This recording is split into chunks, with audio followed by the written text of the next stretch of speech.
बिल्कुल सावधानी से सुनिएगा। कृष्ण प्राप्ति के लक्षण क्या हैं? सबसे पहला, आपका हृदय प्रेम से अथाह भर गया हो। प्रेम से अथाह भर गया हो मतलब किसी सामान्य सी स्थिति को देखकर के भी आपका चित्त दया से भर जाता हो, आपके नेत्र सजल हो जाते हो, समझ जाना आपको कृष्ण मिल गए हैं।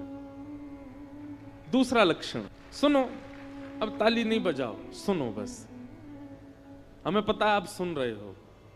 कई बार ताली के चक्कर में क्या होता है, 4 लोगों ने सुनी, उनने बजाई, 40,000 उसी के चक्कर में बजा देते हैं। कुछ अच्छा ही बोला होगा तभी तो सब बजा रहे हैं। ताली मत बजाओ, आप बस कथा सुनो। और हमको ताली की बहुत इच्छा नहीं है, बस जब कीर्तन किया करें तब बजाया करो आप। सबसे पहला लक्षण कि आपको कृष्ण प्राप्त हो गए हों तो आपके चित्त में अथाह दया हो जाएगी।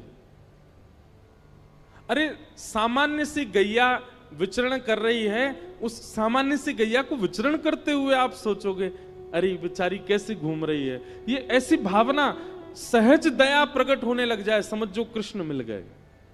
दूसरा, आपके चित्त में विकार उत्पन्न जल्दी नहीं होते हैं, सदैव शुद्ध भाव बने रहते हैं। जैसे कई लोग होते हैं उनके चित्त में बहुत जल्दी विकार आ जाते हैं।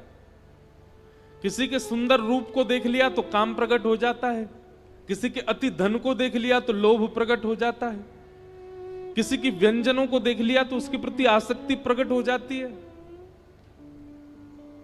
कहीं पर व्यसन वस्तु देख ली तो उसके प्रति भोग दृष्टि प्रकट हो जाती। समझ रहे ना बात को? पर आपकी स्थिति कैसी?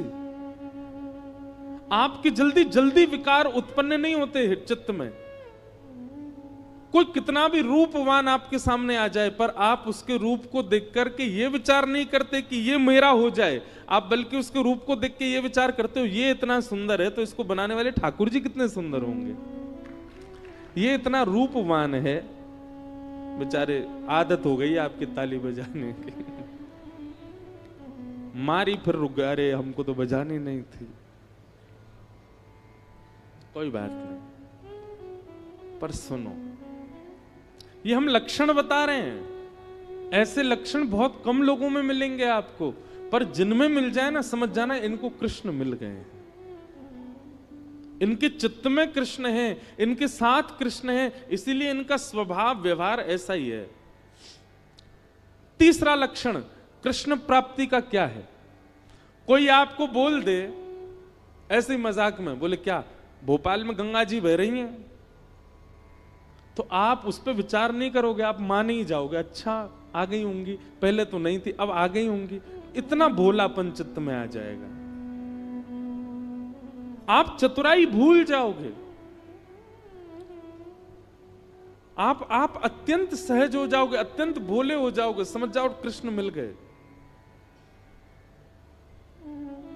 कोई आपको कह देगा कि आज सूर्य चंद्र एक दूसरे के गले में गलवैयां डाल करके आकाश में बैठे हैं, तो आप मान लोगे इस बात को, आप उस पर चिंतन नहीं करोगे, अच्छा होगा ऐसा, समझ जाओ कृष्ण मिल गए।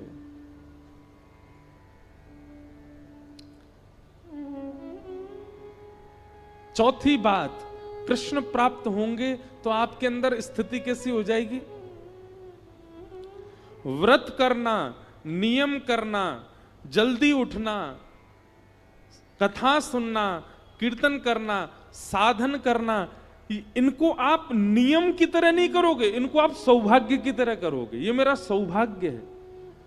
कोई आपसे रात्रि 11 बजे बोले कि कल सुबह 3 बजे उठना है, तो आप आना काने, अरे राम राम नींद पूरी नहीं होने दे रहे हैं मेरी, क्या करें, ये 3 बजे उठना है, तो आप उसके लिए इतने सौभाग्यशाली मानोगे अपना, अरे 3 बजे उठना है, ठीक है सुबह तो 3 बजे उठेंगे हम।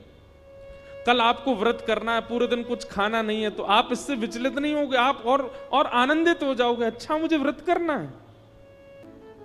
ऐसे ही हमारा स्वभाव, हमारे लक्षण, हमारे गुण, हमारी चाल चलन क्रिया बताती है कि हमारे साथ कृष्ण है कि नहीं।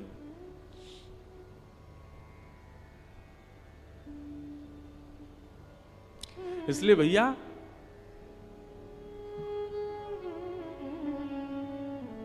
कृष्ण प्राप्ति का मतलब प्रत्यक्ष श्री कृष्ण संग रहे नहीं, आपके स्वभाव में, आपके गुण में, आपके व्यवहार में, आपके विचारधारा में परिवर्तन इस प्रकार का हो जो हमने बताया, समझो कृष्ण प्राप्त हो गए।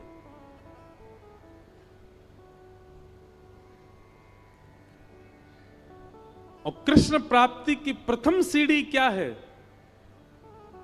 नाम जप, नाम संकीर्तन, ठाकुर जी के नाम का निरुध्यासन, स्मरण और निरंतर उसी का चिंतन, उसी से ही यह गति पकड़ेगी।